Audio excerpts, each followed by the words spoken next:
This is The Boys podcast on TV Podcast Industries, and we're talking about The Boys Presents Diabolical, Season 1, Episode 8, 1 + 1 = 2.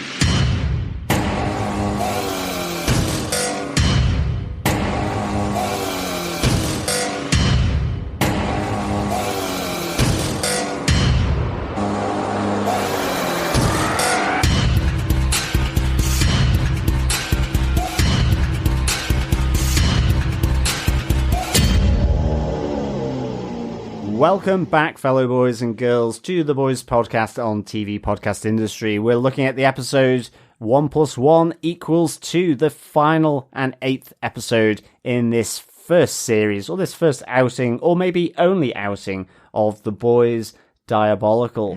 I am one of your hosts, John. I hope they do more. I'm one of your hosts, Derek. I've enjoyed this season overall. Yeah, I have. Yeah, as 8 episodes of an animated show that I had no idea what we were going to expect coming into it. So I'm really interested to see. Yeah, it's like a refresher. It's just kind of pops in the mouth. You know, you Oh, okay. Yeah. I thought you meant as like a refresher for the first 2 seasons of The Boys. No.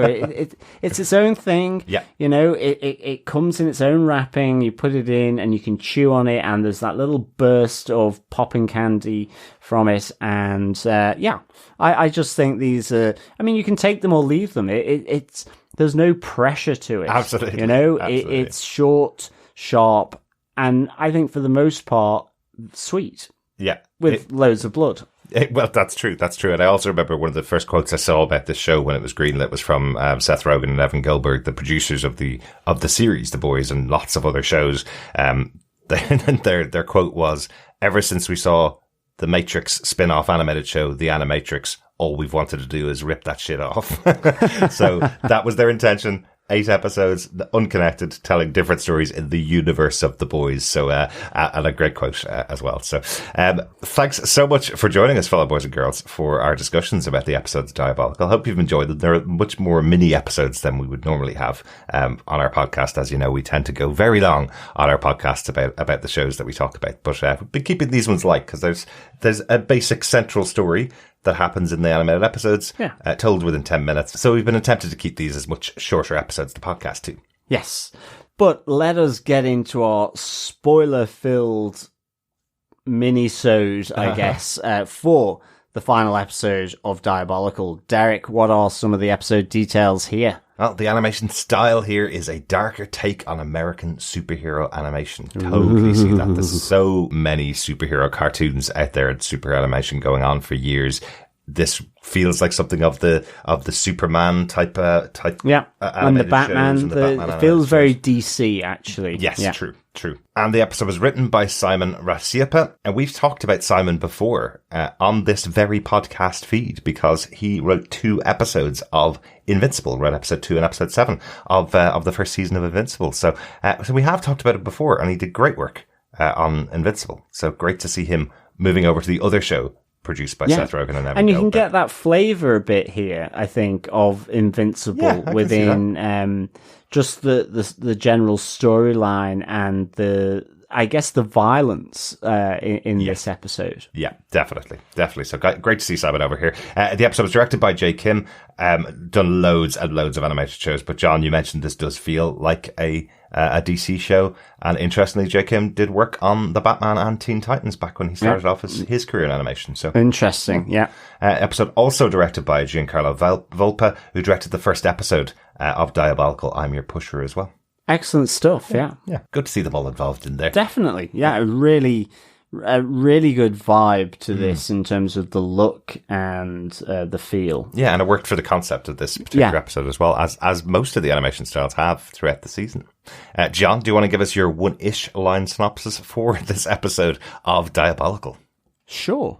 Introduced to the world for the first time, Homelander discovers his powers, paranoia, his murderous psychosis, and most importantly, how to engineer a good cover-up.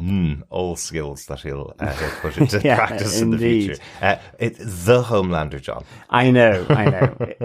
Which it becomes Homelander. Yes, exactly. Drop the. Yes, this is a prequel to the first season of The Boys. Really great to see that we have Elisabeth Shue coming back. Yes. In that great role she had throughout the first as season. Madeline Stillwell. Yeah. That great role she had in that first season of The Boys. So great to see her back, just interacting with Homelander again. Definitely. Yeah, I thought this was really good.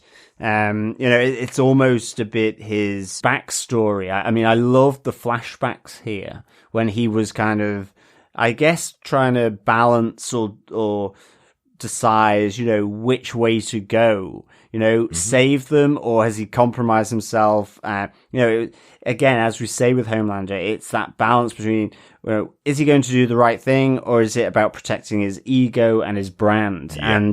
And ultimately, you see, this is where it starts to come in. And I love the flashbacks to him as a child, in the lab, in particular, where he's introduced for the first time. And, there's that momentary pause, and the higher ups at Vought are like, what's going on here? And then and you have these flashbacks of effectively a nightmare childhood of being a lab rat at Vought, but then the backstory that he parades out in front of the PR is about baseball, and it's the classic American childhood dream of going to the high school, being in the teams, being great at the sports, being the popular kid, nothing is wrong, having the perfect family. And in fact, the reality is very different, and that's what makes Homelander so fascinating as a character. Exactly. And I think they really bring that in here. Absolutely, and this is tied in with his the story that we heard from him in season 2 when he was describing his history and his past. This is exactly it. He's built this ironclad ideal concept of what his home life was like, that he's just a grassroots American kid, very like Clark Kent. That's the premise of it, effectively. I do love that he equates, I love how he puts together that story, how he equates his dream as a child of wanting to be in Major League Baseball, but joining the Seven is like the Major League Baseball for superheroes. So he's achieved a different dream than he thought he could achieve as a child. Yeah. This big inspirational spiel that's all a load of lies, to build up his mythos and build up who he is. Interestingly, another reference to the show, the introduction from Madeline Stillwell says that he's the first superhero that they've wanted to work with as much as Soldier Boy, who's a character that's going to be coming up in season 3.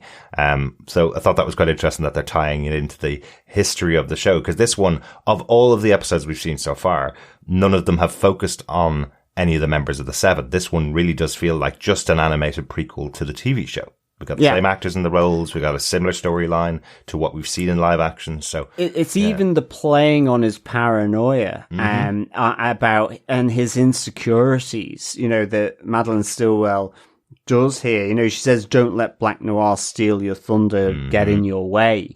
And, that's where, he then becomes super paranoid that Black Noir is out to get him, that he has to be better, he has to prove himself above Black Noir, that there's some threat from Black Noir here that's going to undermine his position, his stardom, his celebrity as the face of Vought. And that was really good, because again, it also then leads into the central decision that he does in terms of the chemical plant hostage situation, where Black Noir is 14 minutes out and Homelander is, I can get this done, I can get a one-up on Black Noir. And that's then where his fragility in terms of his ego and he's fairly vapid as well. Actually, he's not moral, he's not principled.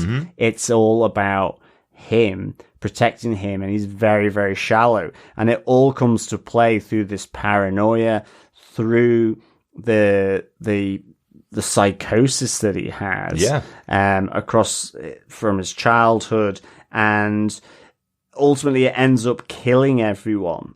He is seen as a monster by the people who he's trying to rescue. Yes. And then he has to kill them because otherwise he won't be where he is. The secret will get out.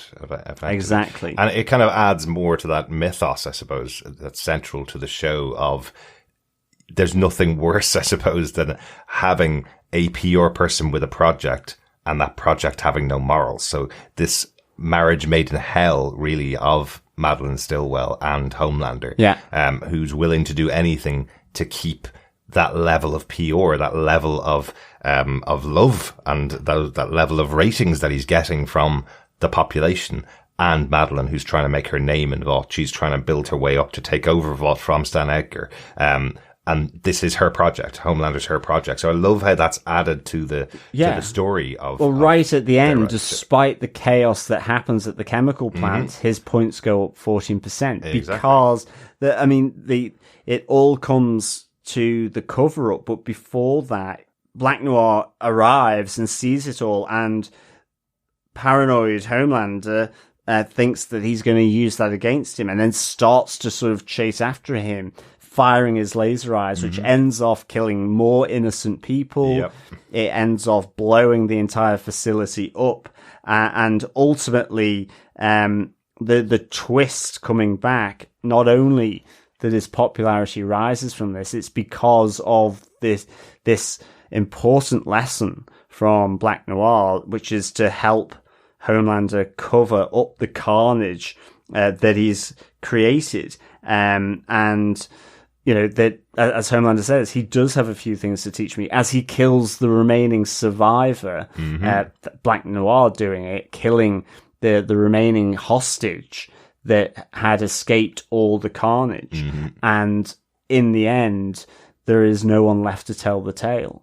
And so so in the end, Black Noir is helping him, giving him an important lesson. And it kind of connects back to the first episode with the death of Ironcast and the Great White Wonder, where they point at the sun and go, look, aliens are attacking. Exactly. It's always the misdirect of the violence, the disregard for actual human life that the Supes have in the Vought 7. Absolutely, and I think it's just proof that Homelander's on the right track with Black Noir, I suppose. So he doesn't know that Black Noir would be willing to do this until he steps up and initiates the cover-up, effectively. So yes, lessons for Homelander to take into his future with Vought and as the leader of the Seven. So really interesting episode. I really liked this. Anything else about the episode that you want to add, John? No, that's all from me. Me too. I really liked it though as a closing out episode for the season. Again, you can watch these episodes in any order, and there's no specific reason why this would sit last, other than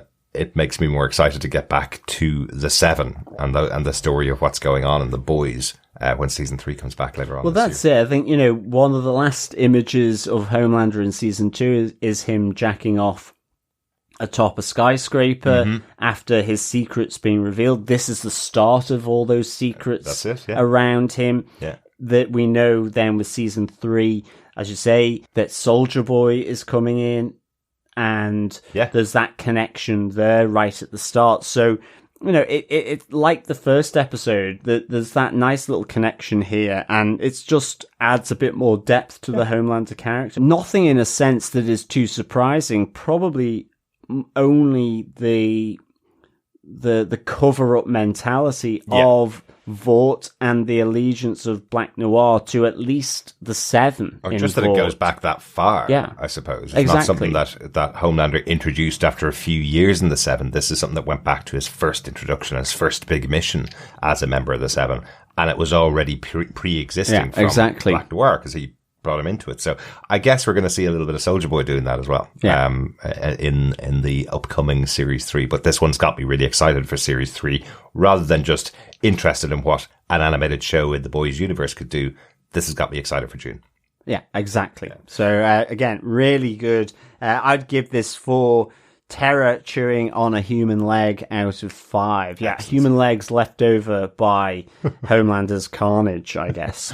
Excellent. I've loved those little terror intros for Yeah, each episode. definitely. Really, really good. Really nice little touch. Absolutely. What I've also loved is talking about the boys Diabolical. It's been great having you with us for each of these episodes, boys and girls. Thanks so much for joining us. Do make sure you subscribe to the Boys podcast so you can be with us for all of season 3 of The Boys coming up later this year. And please continue to share your feedback with us. You can email us to feedback@tvpodcastindustries.com with any thoughts you have on any of the episodes of The Boys or any show that we're covering. You can also join us over in our Facebook group at facebook.com/groups/TV podcast industries. We'll talk to you there if you don't join us for any of the other shows that we're covering. Yes, our next outing with The Boys will be in June with season 3 of The Boys. We're also covering Star Trek Picard Season 2 at the moment on our main feed on TV Podcast Industries. Yeah.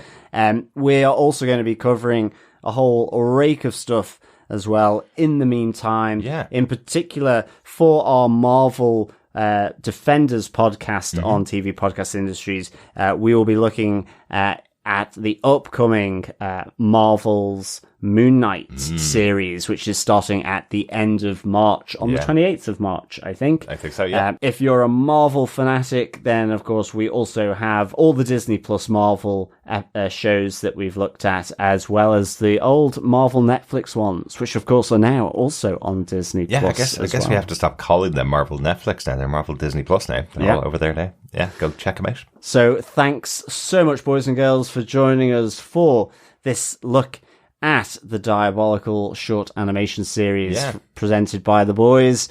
Can't wait to speak to you again next time. Yeah, absolutely. Hopefully Chris will be back with us for the live action show The Boys. Yes. I know he's sorry he missed out on chatting about these episodes, but he will be back very soon. Yes. Remember, fellow boys and girls, keep watching and keep listening. Bye. Bye.